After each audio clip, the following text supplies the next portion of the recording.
Hi, this is the Sankofa Pan-African series. Please support us by taking a few seconds to click on the subscription button. I, Black Pharaoh, is Emmanuel Kulu's novel, is a fast-paced Egyptian story. It is the untold story of destiny, triumph, and epic battles based on the historical rise of the Queen Pharaoh, Hatshepsut, and the expansionist warrior Pharaoh. Can you set the scene a bit so that the reader knows, what led to this war in a nutshell? Well, what led to these wars, we're talking about the Nubians versus the Kushites, the Nubians versus the Egyptians, who were neighbors. And for years, in this novel, in your novel. In this novel in particular, between the Nubians and the Kushites. Okay. Because I know that you started out the novel with Hatshepsut's husband having an affair with a Nubian slave. Exactly. So yes. I just wonder if you can bring us from that to. Okay, so without giving the entire book away. Without giving the book away. So basically what happened was Thutmose II. It's known that he had two wives. Hatshepsut was his royal queen, and or royal wife is what they called in Kemet in those days. And he also had a secondary wife named Iset, who was of Nubia, half Nubian and Egyptian. His true love. Yes, his true love. So Hatshepsut already kind of had a disdain for the Nubians due to his secondary wife. But just so happened there were confusion on the borders between the Egyptians and the Nubians, the breaking of treaties, past treaties in the past where the Nubians had made with the Egyptians that they violated. So Kemet, being the dominant force that it was at that time, it caused for Hatshepsut to act. Now, at this particular time, Thutmose II was away with his secondary wife and his son, Thutmose III. So this forced Queen Hatshepsut to make a decision to either wait for him or fight this battle and lead the supreme forces against the Nubians. Awesome. It is fantastic what you did with history, because historically they were neighbors, Egyptians and the Nubians, and of course there was more than one Nubian kingdom.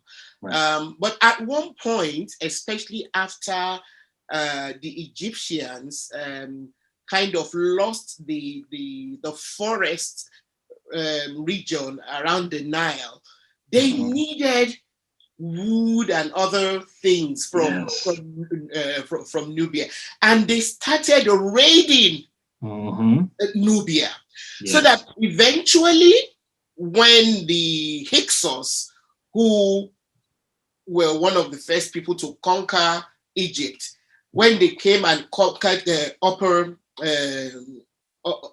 Egypt, Egypt looked to Nubia for help, and Nubia shunned them in retaliation. No, you've not been nice to us. I love the way you brought out all these, and then using real human beings, to kind of bring to life, things you read in hardcore history.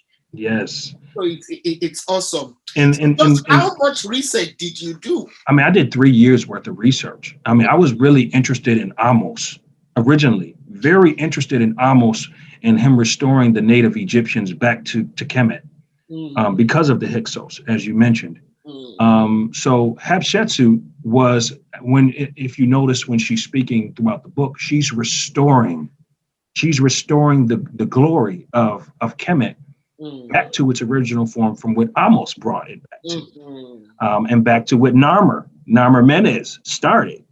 So that was very, very important. But it took me 3 years to research. And also, I believe the Bible is one of the best historical books I believe it is the best, obviously.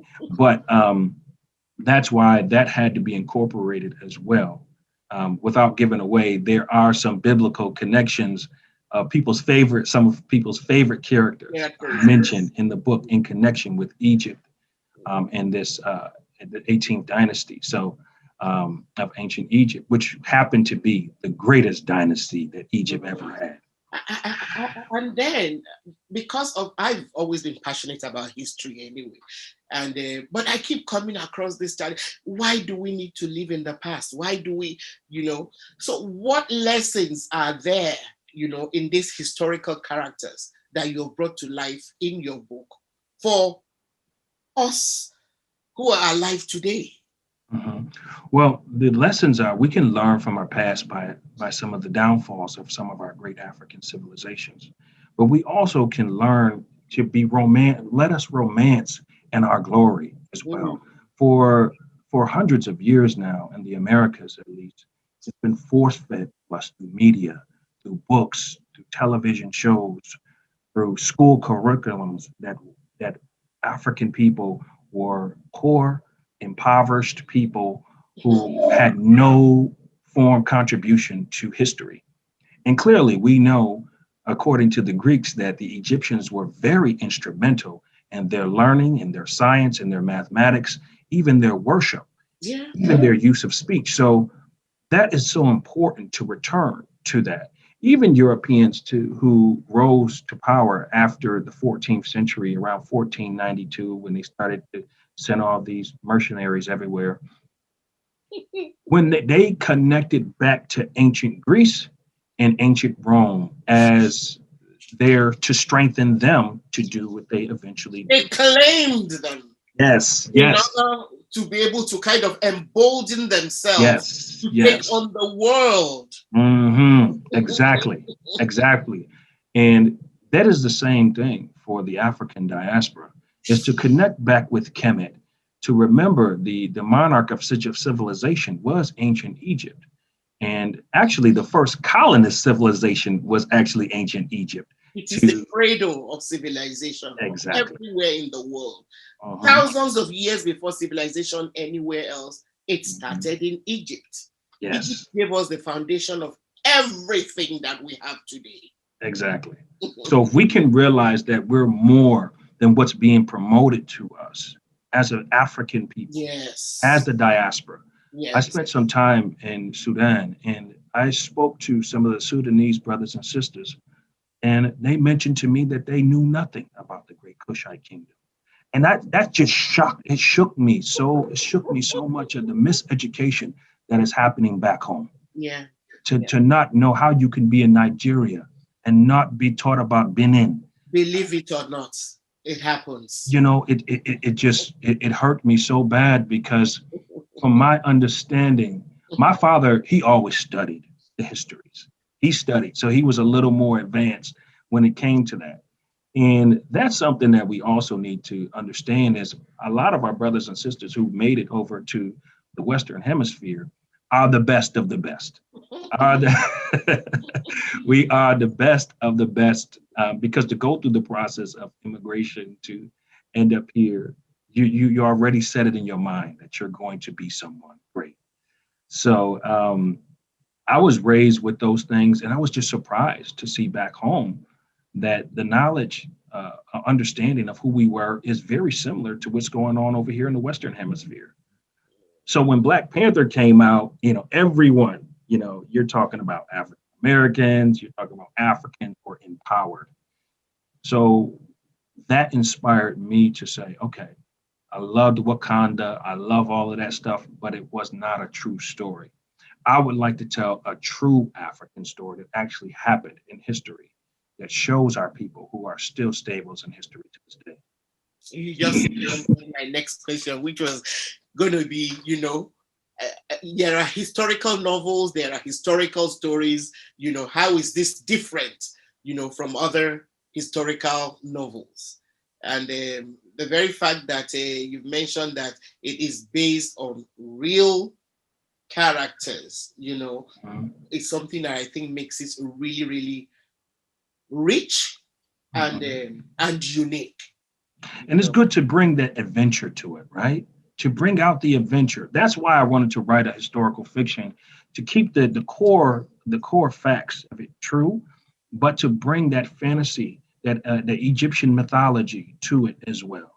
The curiosity, the mystique of ancient Kemet, that they're still trying to say to this day that instead of Africans building ancient Egypt, they had to be aliens. Or Yes, I know.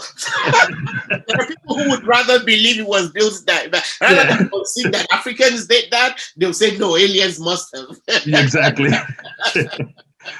But there's great evidence. Even Ivan Van Sertima, he had a book that talks about the African presence in America. I mean, Yeah. that can explain so much. The pyramids that they felt were so similar to Kemet Mm. in Africa and in Nubia as well are in the Americas. So there was contact. I believe it was Abu Bakari the second Yes, Mali, of the Mali. the Yes, Mansa of Mali. yes. In Yes, the Columbus' second sailor, journey. the one In, who, the voyager.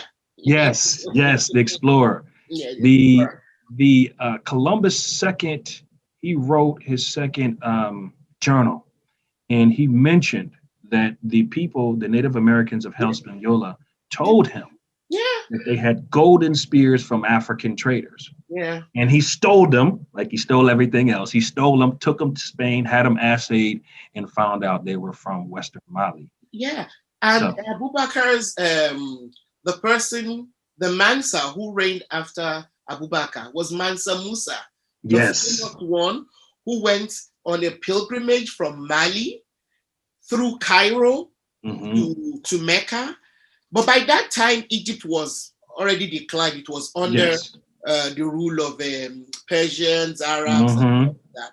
Yeah. But they were so broke. But he spent so much gold in Hmm. Cairo that it took Egypt 12 years to recover from the inflation caused by the amount of gold that Mansa Musa spent there. And based on that incident alone, news of Mansa Musa spread like wildfire all over Europe.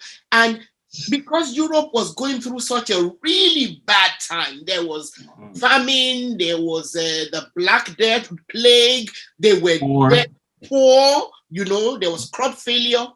The monarchs, that was when the monarchs started giving explorers money to go and look for Mansa Musa's gold. In fact, it got us into trouble.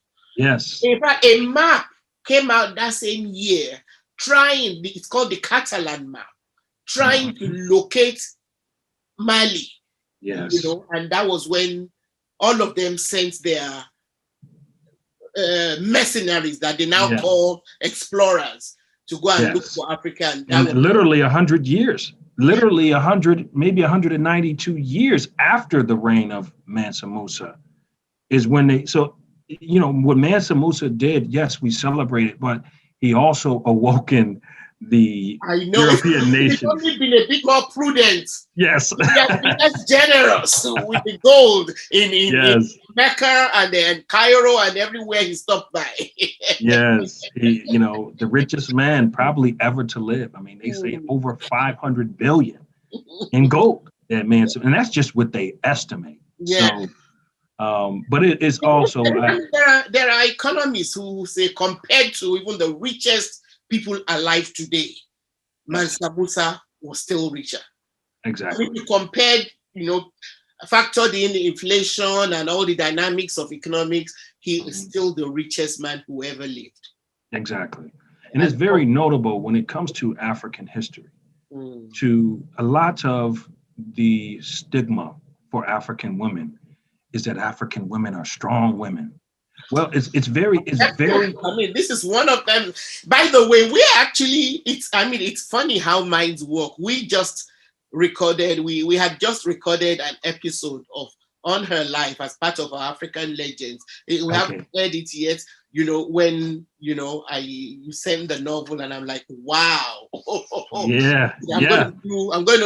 I'd love to do this episode on this fictional character and then kind of do it side by side with the real historical figure, so that people will know that you did a lot of research, before putting her together. This novel. Absolutely, that's amazing. But what they always say is that African women are so strong, right? Well, if you look back in our history, African women were the first women to rule. They were the first women to be considered gods. They were the first women to be considered priests. They were the first women to be considered doctors. So these are things that, and also to be the root of the king. Not to say that ancient Egypt or a lot of other African civilizations were not misogynist, so to speak, but they had a high measure of respect for the African queen. I mean, you're talking about Queen Imani Reyes, who fought off the Romans, who saved ancient Nubia from Roman power, Roman imperialism. So that in itself, you're talking about women who defended their kingdoms, who fought in wars. I love Imani Reyes' story because she lost her husband. She lost her eye in battle, and still managed to keep going, to keep Nubia at that time free from colonization. So it's just so many remarkable things that we can look back that empowers us to this day. The original Amazon woman, the original Wonder Woman, was the Black woman. I know. The Dahovian women warriors, who kind of, when they felt that the men couldn't handle it, got out and did the work, that just got on with what needed to be done. Exactly. So when you ask that question of what it does for the diaspora, to hear that, to know that, and there's an energy when an African woman walks into the building. There's an energy that comes in with this woman, a presence, and the same thing with an African man. And it's that presence of royalty that we have to reclaim. Thank you. So, what can we expect from you in the near future?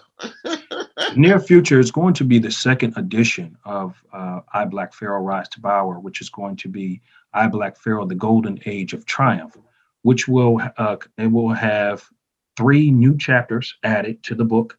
We're also going to add illustrations because it's very important to see yourself in ancient Egypt. It's very important for us to see the visual of these Black Africans as the origins of ancient Kemet. So to make that connection, because if they don't see it, then they will imagine anything that they can. Somehow Black Pharaoh will turn into White Pharaoh or something like that. So we're going to release that. We're also going to do the rise of Imani Reyes, which is also going to be a part of the Black Pharaoh edition. Yeah. We're going to do that. We're going to go down to South Africa. We're going to talk about the great Shantaway. We're going to talk about some great, and we're going to get back to Shaka. We have to get back to Shaka. You have to. Because Shaka's story, the assassination of Shaka Zulu, was not merely by his family. It was other forces that were around the assassination of Shaka Zulu. Don't give it all away. I won't. So that story needs to be told, how other people around the world knew about Shaka and awesome. Contributed. We'll continue to look forward to your works, and so how can people get your books other than on Amazon? Are there other outlets for your books? Do you have a website? If people want to reach out to you, how can people contact you? The best way to find me is iblackpharaoh.com. Also, you can find me on Instagram, Twitter, Facebook is under Emmanuel Kulu, or IM_Kulu. But the best way is through the website. If you would like to purchase the book, we're on Indigo. We're also on Barnes and Nobles, Amazon. There's many different kinds of Amazon UK, and Amazon CA. And also, we're also in South Africa as well. So you can just look up I Black Pharaoh, Google it, Rise to Power, and all the platforms that we're on will come up. Awesome. Thank you very much.